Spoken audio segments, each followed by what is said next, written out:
يا حلاوتك يا جمالك. النهاردة بقى هنعمل فراخ مشوية بطريقة تحفة، وهنعمل صينية بطاطس حكاية الحكاية.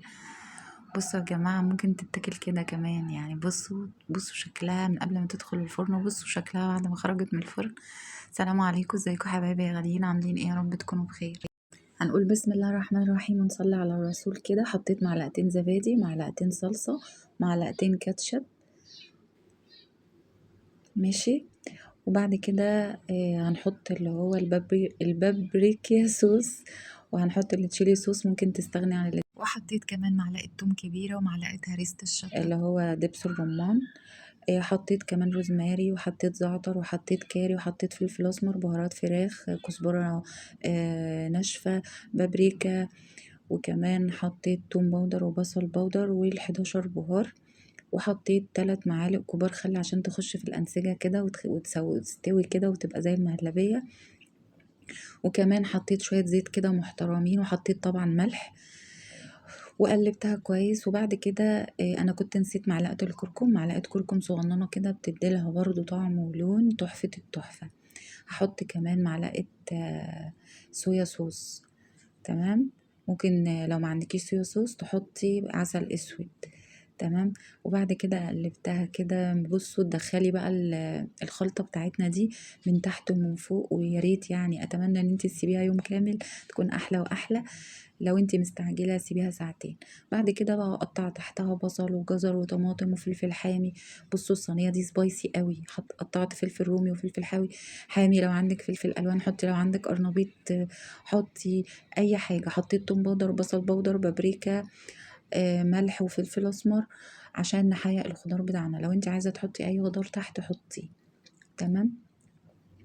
بس بعد كده دعكته كويس كده زي ما انتوا شفتوه. وبعد كده نزلت بالفراخ بتاعتي من احلى واجمل صواني الفراخ المشويه اللي ممكن تعمليها في حياتك. وبعدين نزلت لها بكوبايه ميه، هحطها على النار من فوق لغايه ما تستوي، يعني 3/4 سوا. بعد كده هدخلها الفرن. تعالوا بقى نحط بصلايه كبيره، فلفل حامي، طماطم متقطعه، توم، فلفل اسمر وكزبره وكمون وملح وفلفل اسمر. ودعكت كل ده كويس جدا مع بعضه عشان نعمل احلى صينيه بطاطس. دول 4 بطاطسات متقطعين كده زي ما انتوا شايفين طرنشات، وهدعكهم كويس جدا. بعدين حطيت معلقتين صلصه، وهنقلب برضو كل ده كده مع بعضه. وعصرت بقى حوالي 5 6 طماطمات كده في الخلاط. عايزه اقول لكم تحفه التحفه، جميله جدا.